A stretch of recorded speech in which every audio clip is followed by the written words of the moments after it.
this was what you were thinking of, but we will be recording the presentation today. So I would just encourage everybody, if you have any specific questions of a confidential nature, just realize that we are recording and that we can't guarantee confidentiality in our chats. Um, as Liz mentioned, I am the internal EAP specialist here at IDOT, and I came on board last May. And having coming on board within the remote world, I'm trying to bring topics of interest to everybody on a monthly basis just to connect with our employees. And with our EAP program, we do help connect our employees and their families to good resources and counseling, treatment centers, things of that nature. And so part of our EAP Brown Bag series, we try to do each month, which is the third Thursday of the month. And we try to relate it to the awareness topic of that month. And just to get you thinking about some things that you might be struggling with that we can help connect you to good resources on. And I am thrilled today because usually I lead these conversations, and we are so blessed and lucky to have Amanda Settle here with us today. I want to give a little bit of background about Amanda. She is a registered and licensed dietitian with Nutrition Wise, which is a private practice located in Effingham, Illinois. She was born and raised in Tulsa, Oklahoma, where through pursuing a career as a ballet dancer, discovered her love for science and nutrition. She attended the University of Oklahoma, where she studied nutrition and dietetics and earned a Bachelor of Science degree and completed her internship there.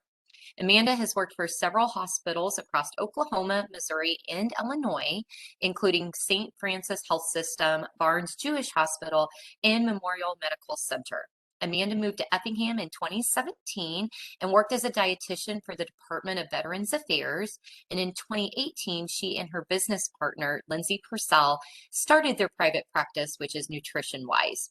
They are able to serve their local clients in person, as well as provide nutritional coaching virtually in other locations. Spreading knowledge of health and wellness to groups has become a passion of all the Nutrition Wise dietitians. And Amanda not only enjoys educating young dancers and athletes on how to optimize their health for peak performance, but she also likes helping individuals and families create a mealtime strategy that helps fit their lifestyle, treating their health challenges, and becoming the healthiest versions of themselves.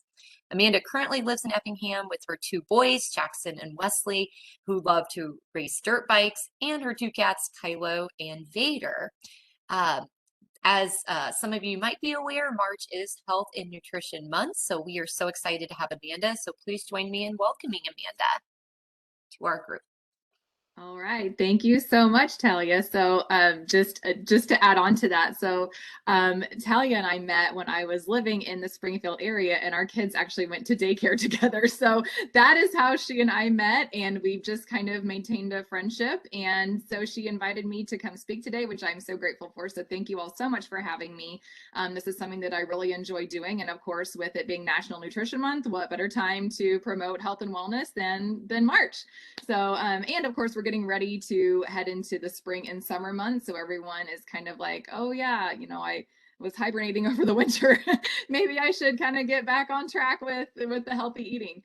So happy St. Patrick's Day to everybody too. I am wearing green pants. You just obviously can't see that. So I am being festive. You just can't tell.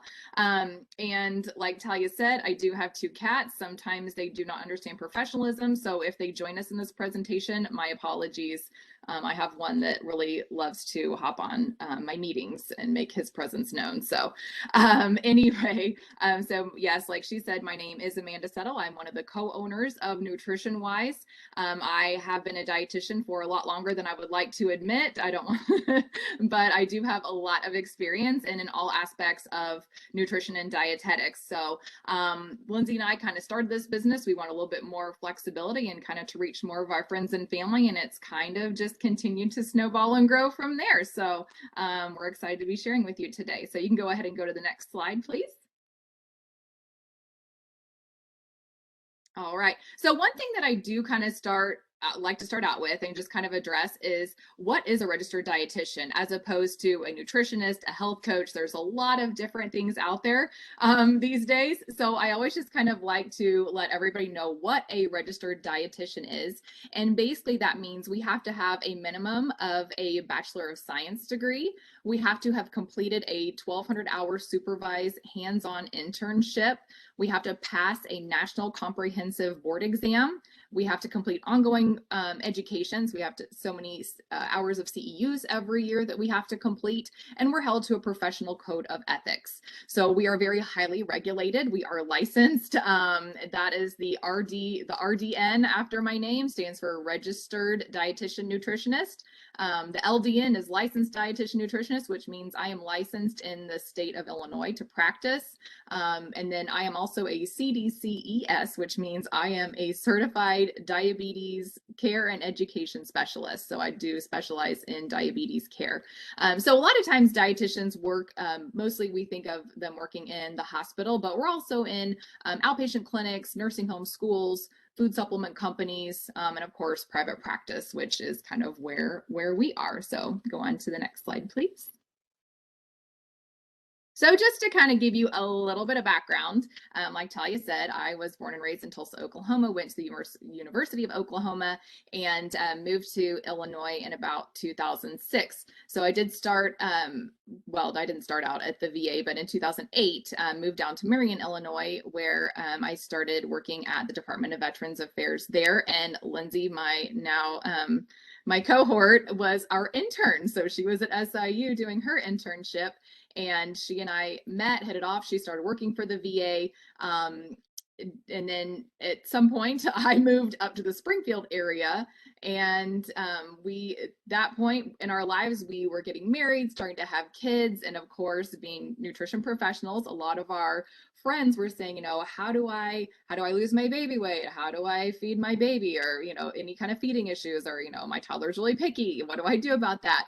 And so we had just kind of continued to collaborate back and forth on, hey, wouldn't that be great if we could have a space where we could help educate our friends, our family, and kind of do this in more of a virtual space and kind of have basically a greater reach.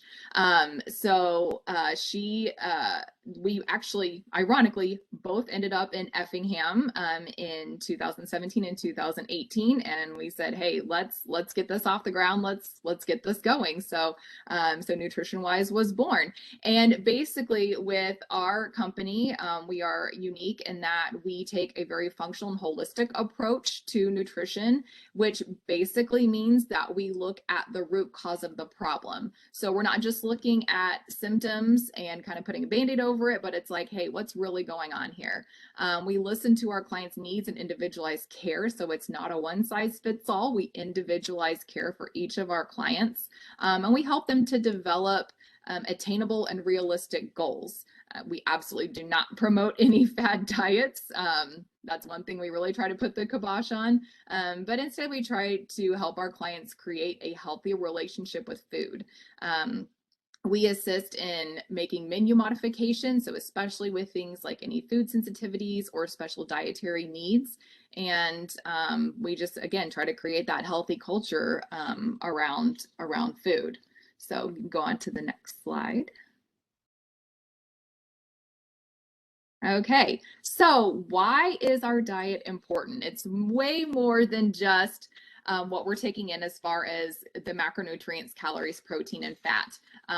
It goes quite a bit deeper than that. And I don't know if anyone has ever heard the term epigenetics, but this is where nutrition is very important in our genetic makeup and basically how our genes are expressed. So you can see that picture on the left. It says food is the code that programs your biology. You can literally upgrade or downgrade your biological software with what you choose to eat. So basically, epigenetics is the study of how cells control gene activity without changing the actual DNA sequence. But basically, it can regulate how our genes are expressed. So it can kind of turn off or on certain genetic expression. And this is important in the prevention of chronic illness or improving or resolving chronic illness and comorbidities. So just to kind of give you a kind of a real life example, maybe you have a family history of diabetes. Now that doesn't necessarily mean that you will develop diabetes later on in life, but that means that you can control whether or not you become diabetic, just by your lifestyle, your diet, all of those things. So, so just because you have maybe a predisposition, that's not an ultimatum. So you have that option to make those lifestyle changes, make those healthy choices, so that you don't express that particular gene. Okay, going on to the next slide, please. Okay, so gut health. This is basically the foundation of our health, which is kind of what I titled that. And a lot of people, like I said, it's like we kind of think calories, calories in, calories out. We kind of think about health and nutrition as more of a weight thing versus the actual internal gut health. And our gut health is so important because it can regulate the inflammation in our body. It can affect our immune system. It can affect our mental health. So we're going to kind of talk about all of those three things. And then of course, lastly, I'm going to kind of tell you what you can do to keep a healthy gut so that we can kind of regulate some of those things. So we're going to get into a little bit of biology. So kind of think way back to high school, and it's going to be like, oh, biology flashback. But I kind of want to touch on some of those basics, just so that you have a better understanding of what I'm talking about and how these things work and how it can affect all of those aspects. So go on to the next slide, please. Okay, so I love this picture because it gives such a great kind of just an overall view of what leaky gut syndrome is. And this is something that you'll hear a lot of functional and holistic practitioners talk about. And you can kind of see on the left side, that's kind of the normal like kind of what a normal healthy gut would look like, the gut lining. And on the right side is obviously the leaky, the inflamed. You can see things are passing through that should not be. So basically, those very small gaps in the intestinal wall, they're called the tight junctions, and they allow water and nutrients to pass through while blocking the passage of a lot of harmful substances that we don't want to be in the intestines.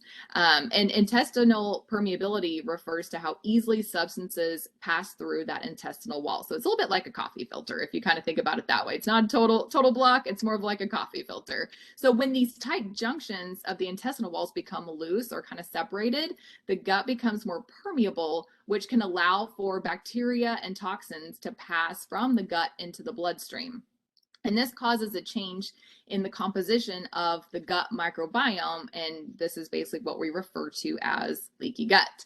So when the gut is leaky, proteins, viruses, bacteria, and toxins can enter the bloodstream, and this can cause widespread inflammation and even possibly trigger a reaction from the immune system. So some of these symptoms of leaky gut include bloating, food sensitivities, fatigue, digestive issues. It can even present as skin issues. So there is a lot of things that can occur when we have leaky gut. It can also cause some mental issues. So it can contribute to poor cognitive function and anxiety and depression. So it really affects every system in the body. It can also lead to or exacerbate chronic illness. So that includes cardiovascular disease, diabetes, autoimmune disorders. Those things can occur from the long-term inflammation. So within our gut, we have basically good and bad bacteria. So I'm sure you guys have all heard the term probiotics before. I know that's kind of a more popular topic these days. And basically, probiotics they're made from good live bacteria and or yeast that live naturally in your body. And these good bacteria help to regulate our gut microbiome. So we want to support these good bacteria. When we have an abundance of good bacteria, then we experience healthy digestion, low inflammation, which of course can lead to a long, happy, no chronic illness life. But when the bad bacteria kind of start to take over, that's when we get that leaky gut, that chronic inflammation, and that can lead to certain disease states. Okay, next slide, please. So now that we've kind of touched on what leaky gut is, we're going to talk about how it affects our immune system. So of course, in light of COVID over the last couple of years, this has been a very hot topic. And one thing that I was a little disappointed about was we talked a lot about treatment of COVID, but we didn't ever really talk about prevention. And prevention is really key, whether it is an acute illness or a chronic illness. And a lot of people don't know this, but 70% of our immune system is in our gut. So that's something that we don't always take into consideration. But that gut barrier and that gut microbiome that we just talked about, that has to do with our digestion, production of nutrients, detoxification, and protection against those pathogens. So if your immune system is switched on for too long, it can lead to inflammation. So that pathway kind of works both ways. And there is a toxin, a certain bacteria called lipopolysaccharide or LPS. And basically it can cause inflammation if too much of it passes from the gut into the blood. So that inflammation can cause a disruption in our immune system. So in time, the immune system forms the diversity of the microbiome. So if we're getting a good variety of foods, those good probiotics, and I'm going to talk a little bit more about how to get some of those probiotics in your diet, then we can kind of strengthen that gut flora and improve our immune system. Also, our lifestyle has a lot to do with our immune system as well. So if we are very highly stressed, that can cause inflammation. Certain medications also as well. So there are a lot of other things, any chemicals that we are exposed to, whether that's something that we put on our body or anything that we're exposed to in the air too. So that can all affect that gut microbiome and of course, in turn, our immune system. Okay, next slide. All right, mental health. This is definitely one that people don't think about when we think gut health, is how it affects our mental health. But you can see there that they do talk to each other. And our gut is actually called the enteric nervous system. So there is a connection between our gut and brain, and it's known as the gut-brain axis. So these are two organs that are connected both physically and biochemically in a number of ways. So again, we're going to think way back to the biology class, the anatomy class, whatever you had, and talk about some neurons and neurotransmitters. So first we're going to talk about the vagus nerve, and that is a nerve that basically is kind of like the main interstate between the brain and the gut. So that is kind of that main system of how the gut and the brain talk to each other. So we have neurons, and those neurons are cells that are found in your brain and central nervous system that basically tell your body how to behave. And there are about 100 billion neurons in the brain. And a lot of people don't know this, but there are actually about 500 million neurons in our gut. So we're making neurons. We've got neurons in both the brain and in the gut as well. So so that's why it's called, our gut's called the second brain. So neurotransmitters, so that's those are the things like serotonin, dopamine, norepinephrine, GABA. These are the things that are produced in the brain that control feelings and emotions.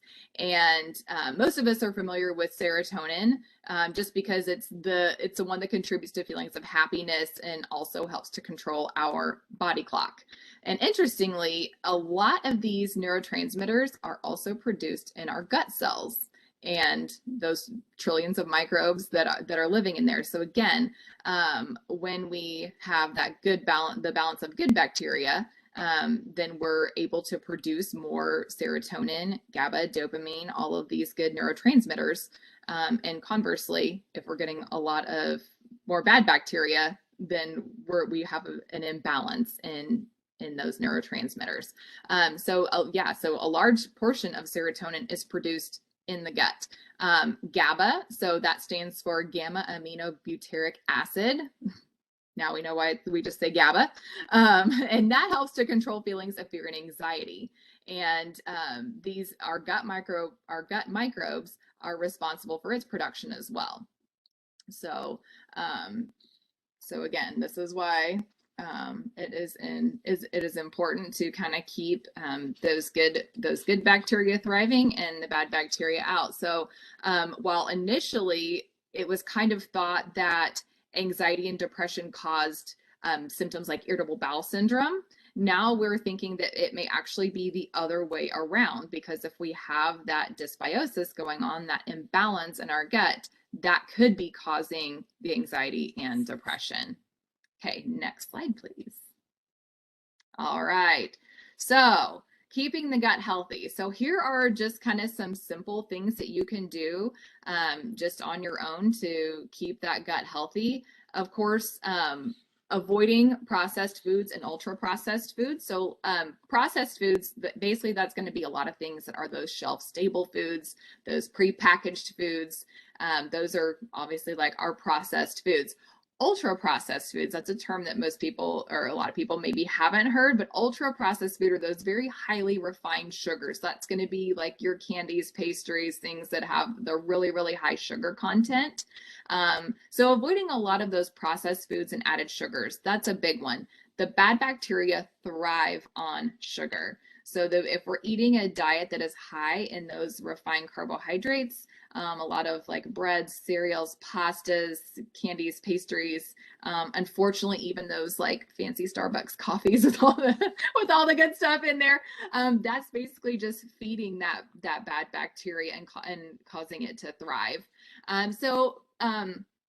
Obviously, we want to include more fresh and whole foods. So getting a lot of fresh meats, fresh fruits and vegetables, whole grains versus the processed grains. So things like rice, quinoa, beans, legumes, those kinds of foods. So getting into the probiotics. So probiotics are going to be found in your fermented food. So that's going to be things like yogurt, kefir, kombucha, sauerkraut, and cheese. So those all contain those healthy microbes such as lactic acid bacteria. So and of course, these fermented foods have been shown to alter brain activity. So hey, get you those good brain foods. So getting a good variety is important as well, because different foods have different strains of these good bacteria. So we want to make sure that we get a variety of foods. Prebiotic foods. So prebiotics are basically the food that feeds the probiotics, okay? So these microbes, which I know this is kind of a gross thought, but those bacteria, those probiotics in our gut are actually living bacteria. So we actually have these little living bacteria in our gut, which sounds really gross, but obviously they do a lot of really good things. So we want to make sure that we're feeding them the good food. Like I said, the sugar kind of feeds the bad bacteria. These prebiotics are what are going to feed those good bacteria. So those are going to be your high fiber foods. So again, things like your whole grains, nuts, seeds, fruits and vegetables. Those are going to contain those good prebiotic fibers that are good for that gut bacteria.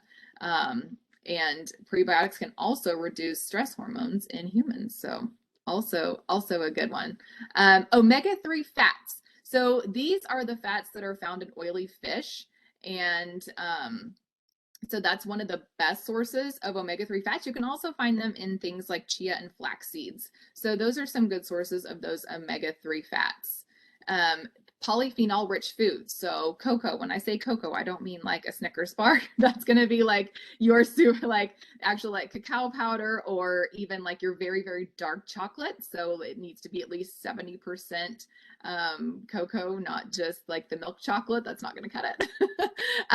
Green tea, olive oil, coffee, those all contain those good polyphenols. And these are basically what that means is that they are plant chemicals that are digested by your gut bacteria. So that increases that healthy gut bacteria and may also help improve cognition. So little sidebar for that one too. All right, next slide, please.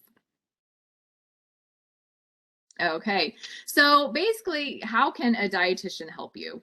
Obviously, we help our clients to kind of basically tailor a mealtime strategy that works for each individual client. So we basically kind of look at everyone's needs. We look at how many people are in the family, what their schedule is like, because everyone is a little bit different. So obviously for most people, cooking every single night is not going to happen. So we try to find some ways that we can get our clients to make some healthier choices, but that fits in with their lifestyle. So of course, then we also look at if you have any symptoms. So we can help eliminate certain foods based on symptoms or any kind of food sensitivity testing. And we also help with sleep and stress hygiene. If we're not getting enough sleep, if we're very highly stressed, both of these can cause inflammation. And again, that can kind of lead to some chronic issues. So we, again, take a very individualized approach with our clients. And the positive plate, that is something that we give to all of our clients. I know it's really hard to read, but basically kind of the most important part is that wheel over kind of to the bottom right. And you can see that that big green section is color and fiber. And basically that is saying that just kind of a good healthy plate would look like about half of it being those good non-starchy vegetables, maybe even some fruits, and then of course some good sources of protein, and don't forget about those healthy fats. So that's something that we think, oh, I need to be healthier, I need to cut back on my fat, but we actually need those good healthy fats for hormone production, for the health of our cells. So we need to make sure that we do include some of those healthy fats as well. So and of course, we get into a lot more detail on an individualized basis. But that just kind of, in short, try to make at least half of your plate fruits and vegetables. Okay, next slide. Last slide, actually, I think. So like I said, thank you so much for having me. I really appreciate the opportunity. These are just a few ways that you can connect with us. So we are on Facebook and Instagram, and it's at become.nutrition.wise. So we share a lot of information and things on our social media. We also have a podcast. So this is just another way to get some free nutrition information. So it's the Nutrition Wise podcast, and we are on all of the major podcast platforms. We have a website as well. So if you need to kind of, again, check out and see what's going on, sometimes we have some online group coaching or courses, things like that, or other resources for you. And then of course, if you have any questions, then you can email us at becomenutritionwise@gmail.com. So we do offer a free 15-minute discovery call to explain our services and make sure we're a good fit for our clients. So if you are interested in kind of checking us out, then please just shoot me an email and we'll set up a time that we can chat. So thank you so much. I see that there's a couple of questions in the chat box. So thoughts on omega-3 from walnuts. So yes, nuts and seeds are another great way to get some omega-3s, and there's going to be a higher content in the fatty fish, but like I mentioned before, you can get some of those omega-3s from your nuts and seeds. Oh, and then Talia, thank you. So suggestions for parents to get kids to eat some of these foods. You would be surprised how many clients I have that come in actually as a whole family. And yes, it is kind of like, hey, how do I get my kids to eat healthier? So that's a very common question that I get. And I will tell you right off the bat that when you are introducing new foods to kids, it can take up to 20 times or more of introducing a food before they will ever even try it.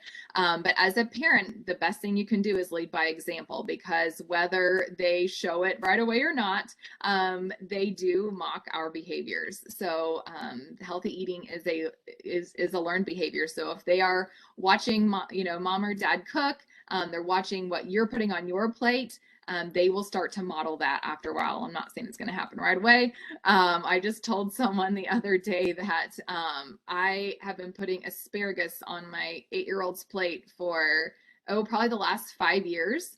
And I've just put one little asparagus, like one little piece on there. And finally this year, he decided he was going to try it and now loves it and will eat asparagus with meals. So again, it's just being very patient. New tastes, new textures, kids have to get used to that. So another way you can try to get them to maybe even try something is, I always say, can you take a no thank you bite? So take one bite. If you don't like it, you can say no thank you to the rest, but at least that they've tried it. So just kind of be encouraging. Just put, what if you are introducing a new food, just put a tiny amount or just one little piece on their plate. That makes it a little bit less overwhelming for them. So those are just kind of some tips. So, and we can get into again, sometimes textures are an issue, and that's a whole other thing. But as far as introducing foods, absolutely just keep introducing those healthy foods to kids. Eventually they will probably try it. So, okay. So, someone asked about, could you speak a little bit about inflammatory seed oils like the omega-6s? So yes, there are different types of omega fats, and omega-6s are one of the more inflammatory fats. So a lot of our processed oils, so your like your vegetable oils, canola oils, things like that, are a little bit more highly processed and contain some of those omega-6 fats that can actually cause inflammation. So yeah, we want to make sure that we're sticking to some of the higher omega-3 content fats. So so things like your olives and olive oil, avocados, avocado oil, coconut oil, which is a saturated fat, but it's a medium chain triglyceride. So that's still going to be one of your healthier oils as well. Okay. Any other questions?